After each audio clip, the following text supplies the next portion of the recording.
এরকম বন্ধুরা দেখতে পাচ্ছেন যে আসলে ঢাকায় কিন্তু আমের সাইজটা দেখানোর চেষ্টা করতেছি। ঢাকায় এই মুহূর্তে যে বিভিন্ন জায়গায় যে গাছগুলি আছে বাসা বাড়িতে বা বাংলো বাড়িতে, তো আমের সাইজগুলো দেখতে পাচ্ছেন যে কত বড় বড় হয়ে গেছে।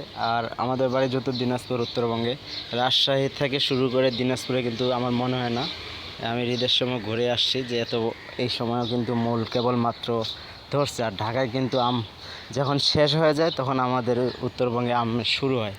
তো দেখতে পাচ্ছেন যে আমের সাইজ আসলে আম কিন্তু অনেক বড় বড় হয়ে গেছে এখন অলরেডি। আমি ঢাকা ক্যান্টনমেন্টের ভিতরে আছি, দেখতে পাচ্ছেন যে আসলে কত সুন্দর সুন্দর আম আর কি পরিমাণে ঝুলে রয়েছে। আর আরেকটি গাছ দেখাই, যদি মনে হয় যে পাতার চেয়ে আম বেশি এই গাছটাতে, দেখতে পাচ্ছেন পাতার থেকে আম বেশি, মানে এত আম ধরছে এই গাছটাতে, বাবারেও দেখতে অনেক বড় সাইজ হয়ে গেছে। আশা করা যায় যে এগুলো খুব দ্রুত পেকে যাবে, এগুলো শেষ হওয়ার পরে কিন্তু উত্তরবঙ্গের আম আসা শুরু হবে।